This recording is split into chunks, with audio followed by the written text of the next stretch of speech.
O Vendedor de Sonhos. Dedico este romance aos queridos leitores de todos os países onde meus livros têm sido publicados, em especial AOS, que de alguma forma vendem sonhos por meio da sua inteligência, crítica, sensibilidade, generosidade, amabilidade. Os vendedores de sonhos são frequentemente estranhos no ninho social. São anormais, pois o normal é chafurdar na lama do individualismo, do egocentrismo, do personalismo. O seu legado será inesquecível. Prefácio. Este é meu 4º livro de ficção e meu 22º livro. Meus romances, como O Futuro da Humanidade e A Dita Dura da Beleza, não objetivam criar tramas que apenas entretêm, divertem, excitam a emoção.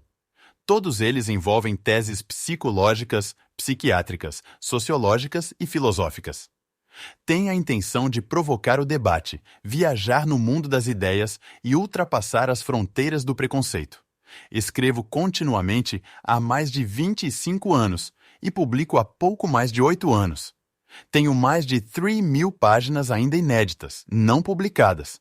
Muitos não entendem por que meus livros são tão procurados, já que não tenho atração por propagandas e, dentro do possível, possuo uma vida social um tanto reclusa. Talvez seja por causa das viagens pelo território do insondável mundo da mente humana. Sinceramente, não mereço esse sucesso. Não sou um autor capaz de produzir textos com agilidade. Sou, sim, um escritor determinado. Costumo brincar que sou um grande teimoso. Procuro ser um artesão das palavras. Escrevo e reescrevo continuamente cada parágrafo, dia e noite, como se fosse um escultor compulsivo. Você vai ver neste romance diversos pensamentos que foram esculpidos depois de terem sido reescritos, forjados em minha psique 10 ou 20 vezes. Há livros que saem do cerne do intelecto. Outros saem das entranhas da emoção. O Vendedor de Sonhos saiu dos recônditos desses 2 espaços. Há muitos anos o venho elaborando, até que chegou o momento de escrevê-lo. Enquanto o escrevia, fui bombardeado com inumeráveis questionamentos, sorri muito e, ao mesmo tempo, repensei nossas loucuras, pelo menos as minhas. Este romance passeia pelos vales do drama e da sátira, pela tragédia dos que perderam e pela ingenuidade dos que fizeram da existência o picadeiro de um circo. O personagem principal é dotado de uma ousadia sem precedente. Ele esconde muitos segredos. Ninguém consegue controlar seus gestos e palavras, a não ser sua própria consciência. Sai bradando AOS 4 ventos que as sociedades modernas se tornaram um grande manicômio global, onde o normal é ser ansioso, estressado, e o anormal é ser saudável, tranquilo, sereno. Ele instiga a mente de todos os que passam por ele, seja nas ruas, nas empresas, nos shoppings, nas escolas, com o método socrático. Torpedeia as pessoas com inumeráveis perguntas. Sonho que este livro possa ser lido não apenas pelos adultos, mas também pelos jovens, pois penso que muitos deles estão se tornando servos passivos do sistema social. Não são arrebatados pelos sonhos e pelas aventuras. Tornaram-se, apesar das exceções, consumidores de produtos e serviços e não de ideias. Entretanto, consciente ou inconscientemente, todos querem uma vida regada a emoções borbulhantes, até bebês quando se arriscam a sair do berço. Mas onde encontrá-las em abundância? Em que espaço da sociedade tais emoções se encontram? Alguns pagam muito dinheiro para consegui-las, mas vivem angustiados. Outros se desesperam em busca de fama e reputação, mas morrem entediados. Outros ainda escalam íngremes montanhas para ter algumas doses de aventura, mas elas se dissipam no calor do dia seguinte. Na contramão da massacrante rotina social estão os personagens deste romance. Eles viverão altas doses de adrenalina diariamente. Entretanto, o negócio de vender sonhos tem um alto preço. Por isso, riscos e vendavais os acompanharão. O encontro. No mais inspirador dos dias, sexta-feira, 5 da tarde, pessoas apressadas, como de costume, paravam e se aglomeravam num entroncamento central da grande metrópole. Olhavam para o alto, aflitas, no cruzamento da Rua América com a Avenida Europa. O som estridente de um carro de bombeiros invadia os cérebros, anunciando perigo. Uma ambulância procurava furar o trânsito engarrafado para se aproximar do local.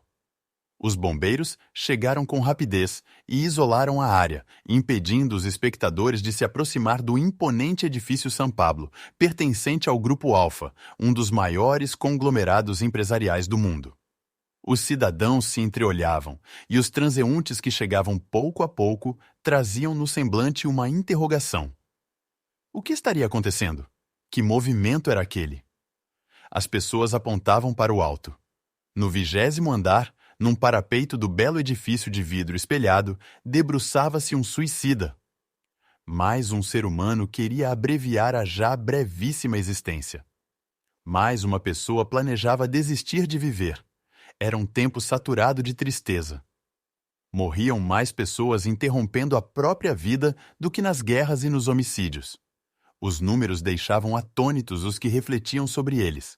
A experiência do prazer havia se tornado larga como um oceano, mas tão rasa quanto um espelho d'água.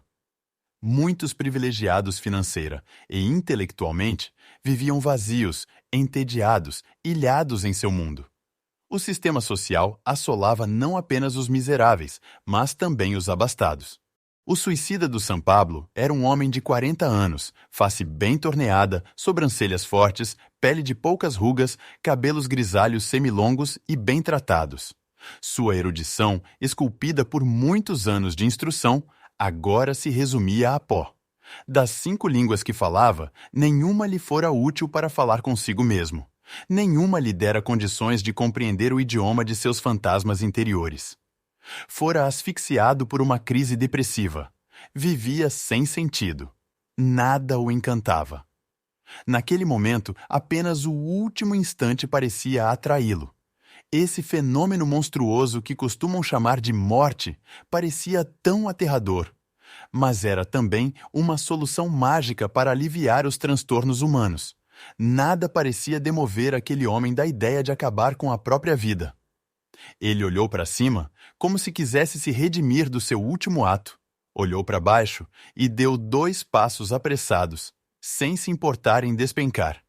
A multidão sussurrou de pavor, pensando que ele saltaria. Alguns observadores mordiam os dedos em grande tensão. Outros nem piscavam os olhos, para não perder detalhes da cena. O ser humano detesta a dor, mas tem uma fortíssima atração por ela. Rejeita os acidentes, as mazelas e misérias, mas eles seduzem sua retina. O desfecho daquele ato traria angústia e insônia a OS espectadores, mas eles resistiam a abandonar a cena de terror. Em contraste com a plateia ansiosa, os motoristas parados no trânsito estavam impacientes, buzinavam sem parar. Alguns colocavam a cabeça janela fora e vociferavam: "Pula logo e acaba com esse show!"